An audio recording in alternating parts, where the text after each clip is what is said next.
Saludos desde Euronews. El próximo domingo comienza en Glasgow la COP26, la Conferencia del Clima de Naciones Unidas. Y las señales de alarma suenan con fuerza.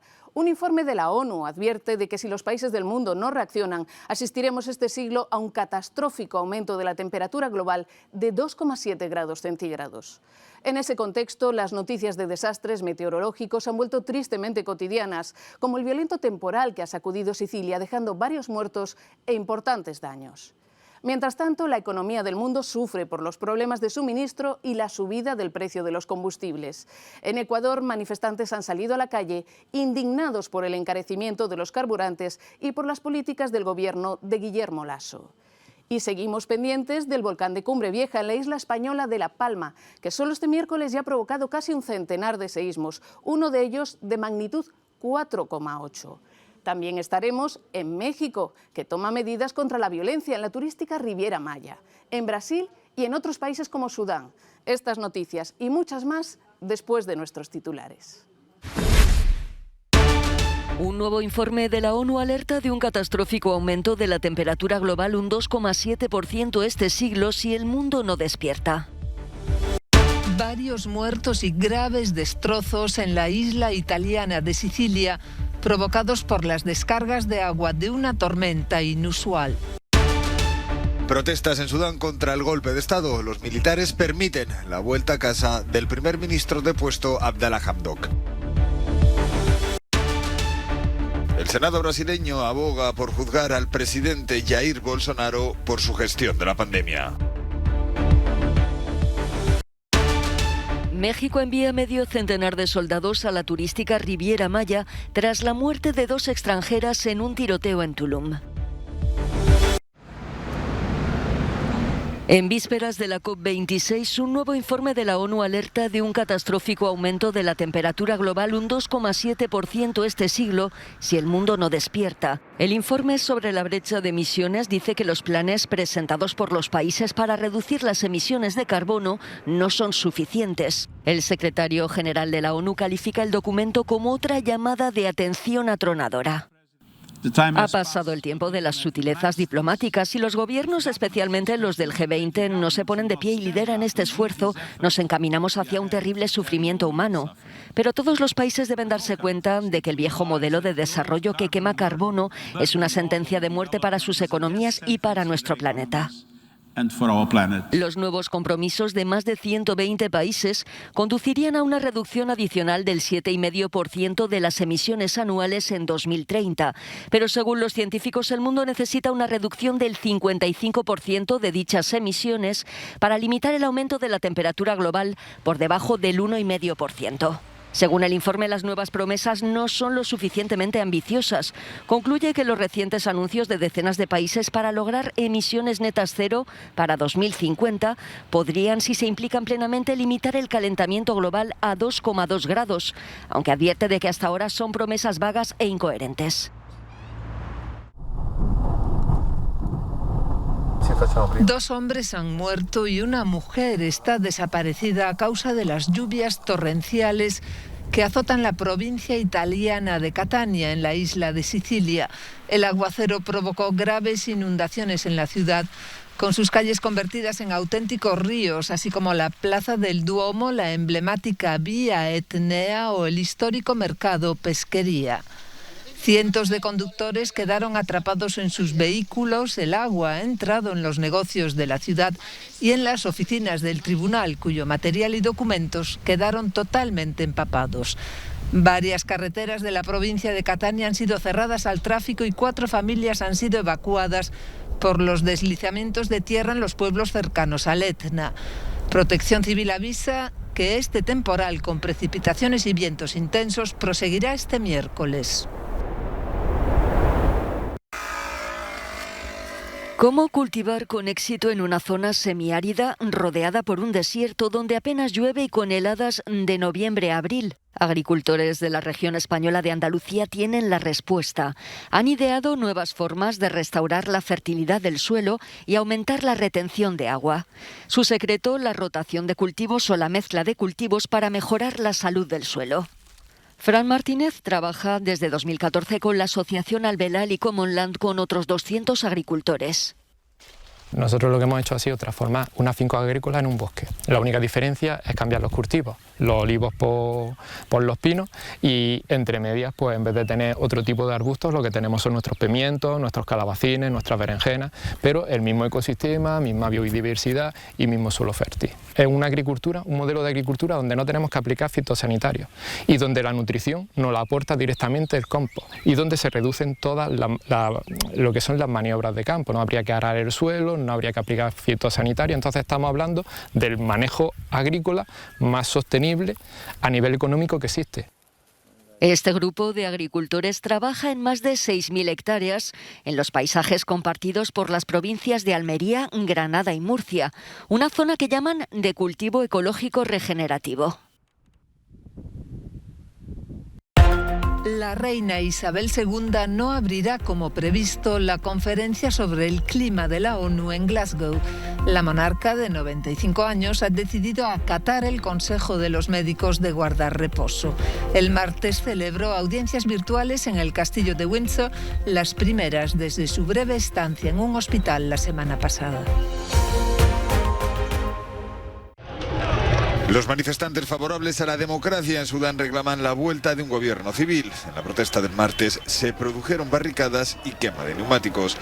El día anterior los militares se hicieron con el poder en un rápido golpe de Estado que se produjo tras semanas de crecientes tensiones entre los líderes militares y civiles sobre el curso y el ritmo de la transición de Sudán a la democracia. La situación del depuesto primer ministro Abdallah Hamdok no está clara. Se ha permitido que tanto él como su esposa regresen a su hogar después de haber sido detenidos inicialmente, pero se dice que su casa está bajo fuertes medidas de seguridad. En su segunda aparición pública como hombre al mando, el general Abdel Fattah Burhan ha defendido que se ha visto obligado a intervenir para resolver la creciente crisis política. Cuenta, además, con poderosos aliados entre las naciones del Golfo. Pero la toma de poder por parte de los militares también ha suscitado condenas de la comunidad internacional. El Consejo de Seguridad de la ONU ha celebrado una reunión a puerta cerrada para debatir la crisis, aunque no se ha acordado ninguna medida. Hasta ahora los militares han enviado mensajes contradictorios sobre el futuro de Sudán. Burhan ha prometido restablecer la conexión a Internet que se cortó durante el golpe, pero también ha asegurado que gobernaría el país hasta las elecciones de julio de 2023. Brasil da un paso más para juzgar al presidente del país. Una comisión del Senado ha votado de forma favorable por 7-4 en su informe para recomendar a los fiscales federales que Jair Bolsonaro se enfrente a cargos penales, entre ellos la difusión de noticias falsas, el uso indebido de fondos públicos e incluso crímenes contra la humanidad. La razón está en los más de 600.000 muertos provocados por la pandemia en el país, solo superado por Estados Unidos. Bolsonaro ha saboteado las restricciones de los líderes locales y ha llegado a afirmar que las vacunas contra la COVID causan el SIDA. Esa responsabilidad es de mucha gente. La responsabilidad es de muchas personas, pero es principalmente del presidente, este asesino en serie que tiene una fijación con la muerte y sigue repitiendo todo lo que dijo en el pasado. A repetir todo que fez anteriormente. Es un informe extremadamente débil jurídicamente hablando, un informe político que no ha aportado ningún beneficio al pueblo de Brasil. Que en nada benefició a población brasileira. Jair Bolsonaro sostiene que no es culpable de absolutamente nada y ha defendido su actuación alegando que es necesario mantener la economía abierta para que los pobres no sufran más dificultades. No hay garantía de que la votación conduzca a cargos penales, ya que las recomendaciones del informe deben ser evaluadas ahora por el fiscal general de Brasil, designado por el propio presidente. Se espera, por tanto, que Augusto Aras haga todo lo posible por proteger a su valedor. La Administración de Alimentos y Medicamentos de Estados Unidos recomienda una dosis reducida de la vacuna de Pfizer-BioNTech para los niños de 5 a 11 años y allana el camino para una autorización de emergencia dentro de unas semanas. La decisión podría influir en la práctica de otros países. En mayo, Estados Unidos dio luz verde a la inyección de Pfizer para adolescentes de 12 años en adelante. Contra el alza de los precios del combustible y contra las políticas económicas del gobierno. Miles de ecuatorianos salieron a la calle este martes pese al estado de excepción que rige en el país. Indígenas, estudiantes y trabajadores bloquearon carreteras y marcharon en diferentes ciudades del país. Todas las manifestaciones fueron pacíficas. La única que terminó con un choque entre manifestantes y fuerzas de seguridad fue la de Quito. El balance: 37 detenidos y al menos 5 agentes heridos. El intento del presidente Guillermo Lasso de frenar la indignación por el imparable alza de los precios de los carburantes anunciando su congelación no funcionó. Los sindicatos reclaman que esa congelación se haga en base a los precios de junio y no los de septiembre, mucho más altos. Congele en $1.50 el diésel, porque ahí él empezó a decidir en este país cuando él fue presidente de la República, y en $2 a $2.10 congele el precio de la gasolina. Este miércoles el movimiento indígena ha convocado un segundo día de resistencia con nuevas manifestaciones. El alza de los precios del combustible es solo la punta del iceberg, una economía devastada por la pandemia, un presidente acosado por el escándalo de los papeles de Pandora y un aumento de la violencia ligada al narcotráfico mantienen a Ecuador al borde del abismo. Esta explosiva situación afecta también a los ecuatorianos en el extranjero. En Madrid, un puñado de expatriados marcharon para mostrar su desacuerdo con las políticas del gobierno de Lasso, contra la violencia carcelaria y en defensa de los derechos humanos.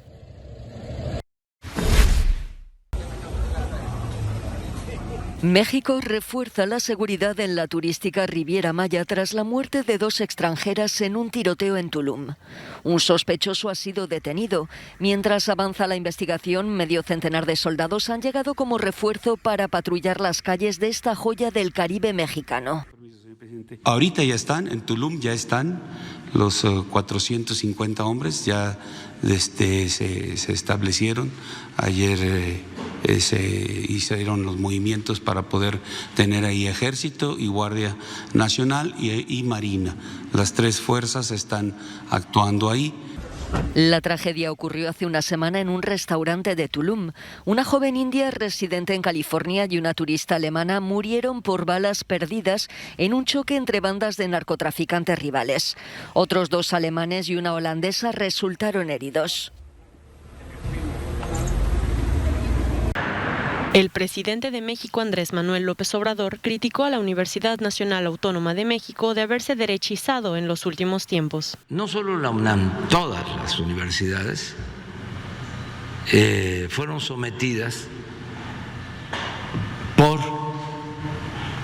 el pensamiento neoliberal. Todas. Es lamentable que la UNAM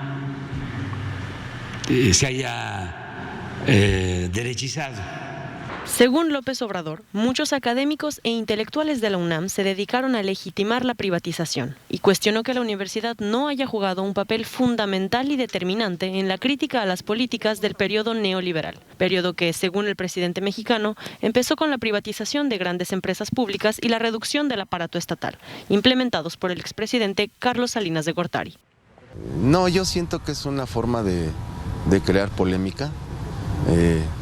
Aquí en la universidad hay muchos pensadores, muchos científicos, mucha gente que aporta a la vida política nacional, y que en cierta forma nosotros tenemos que estar abiertos a la pluralidad y a todas las formas de pensamiento. La UNAM, de acceso gratuito y una de las más prestigiosas de América Latina, replicó en un comunicado que ha sido siempre respetuosa de las distintas ideologías, corrientes de pensamiento, posiciones políticas y opiniones de los miembros de su comunidad. La Armada rusa impidió un ataque pirata en el Golfo de Guinea contra un buque panameño.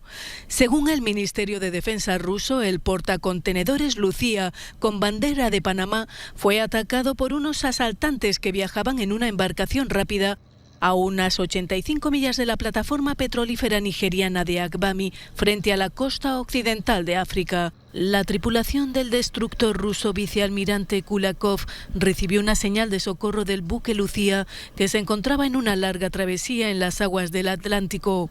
Un helicóptero K-27PS con un equipo de infantería acudió al rescate despegando del buque ruso. La operación se llevó a cabo en medio de una tormenta tropical y los piratas huyeron ante la aproximación de los marinos rusos de la Flota del Norte. El Golfo de Guinea está considerado una zona peligrosa por la presencia de piratas, por lo que se aconseja a las embarcaciones máxima precaución. Ucrania usa por primera vez un dron para atacar la zona separatista del Donbass. Lo ha confirmado el Estado Mayor de las Fuerzas Armadas, que ha publicado estas imágenes del aparato cuyo objetivo ha sido una zona de artillería enemiga. Un representante de la República Popular de Lugansk ha acusado a Kiev de violar los acuerdos de Minsk que buscaban poner fin a las hostilidades. El Bayraktar TB2 es un dron que se fabrica en Turquía por una empresa del yerno del presidente Recep Tayyip Erdogan. Allí se ha usado también desde hace 5 años para hacer frente a los kurdos. También ha estado implicado en los conflictos de Siria y Libia. Ucrania compró 12 de estos drones en 2019, a pesar de que algunas voces críticas han insistido en que su precio está inflado. Kiev ya había manejado vehículos aéreos no tripulados hace un año durante los ejercicios conjuntos con la OTAN, pero hasta la fecha no habían actuado en el conflicto con el Donbass.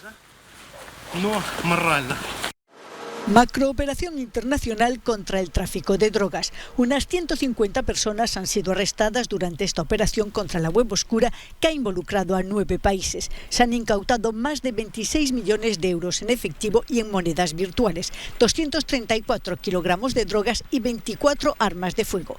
Entre los 150 sospechosos arrestados hay vendedores y compradores. La mayoría de las detenciones tuvieron lugar en Estados Unidos, Alemania y el Reino Unido, aunque las investigaciones continúan para identificar a más personas involucradas en el tráfico de drogas a través de cuentas en la web oscura. Esta operación ha sido posible después de que a principios de este año se eliminara Dark Market, el mercado ilegal más grande del mundo en la web oscura. Este desmantelamiento permitió que los investigadores accediesen a la infraestructura criminal y les proporcionó datos clave.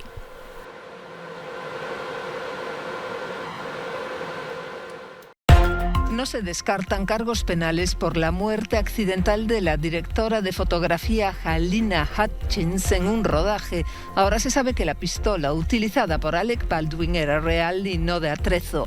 Baldwin, en tanto que actor, no es responsable, pero sí puede serlo en tanto que productor junto con los demás.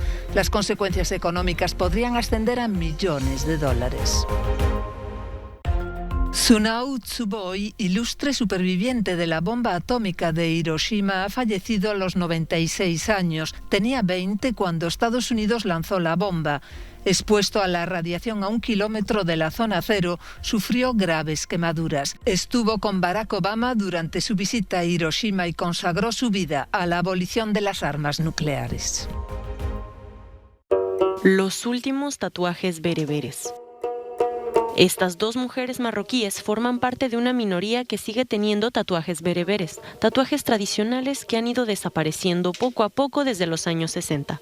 Así como los salones de belleza, anteriormente los centros de tatuajes se consideraban un lugar al que las mujeres acudían para estar guapas. Había varios modelos de tatuajes y cada una elegía lo que quería. Utilizaban carbón negro, luego cosían la piel con una aguja y colocaban la sustancia a través de estas aberturas y heridas para que quedara dentro de la piel. Esta operación fue muy dolorosa. Luego esperé una semana hasta que me quedó una costra en la cara, y entonces me la quité, y ahí es cuando se puede ver el resultado final del tatuaje. Aunque se necesite un largo y doloroso proceso, los tatuajes bereberes están cargados de historia. Se utilizaban para determinar la afiliación e identidad tribal, e indicar el estado civil de las mujeres y si estaban preparadas para el matrimonio. Entre diferentes patrones y varios significados, los símbolos pueden tener, entre otros, significados relacionados con la fuerza, la energía, la fertilidad, la curación y la protección contra la envidia. La progresiva desaparición de estos tatuajes acompaña el olvido de una parte de la cultura bereber. Lisboa acoge por primera vez una exposición sobre el maestro del cómic y los tesoros del Museo Hergé. El belga Georges Prospect Remy tradujo su particular universo en aventuras gráficas y se hizo más conocido como Hergé, el sonido en francés de las iniciales de su nombre R y G. Con ellas firmó a partir de 1929 Las aventuras de Tintín, una serie con la que conquistó el mundo. La exposición está abierta al público en la Fundación Calouste Gulbenkian de la capital portuguesa. Nick Rodwell, administrador de la empresa que gestiona los derechos de la obra del artista, cree que la muestra va más allá de su principal creación. Aquí sorprende ver otros personajes porque todos estamos muy obsesionados y adoctrinados por Tintín y de repente nos enfrentamos a otras historias, pero es bueno agitar al visitante de la exposición.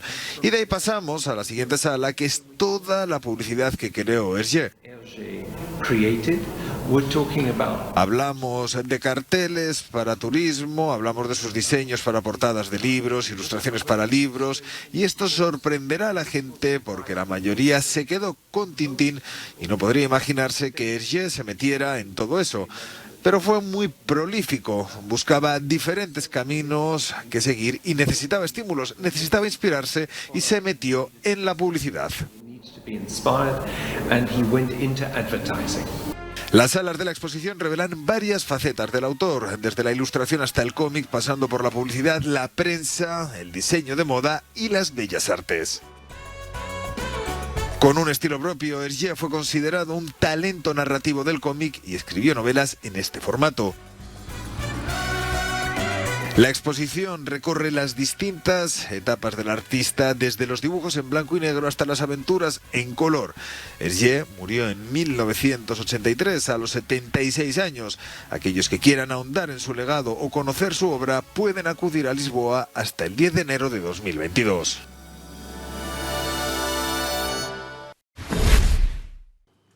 Gracias por estar ahí. Gracias por estar con nosotros en este resumen de las noticias en Euronews. Terminamos como cada día con nuestro No Comment. Sean felices y hasta mañana.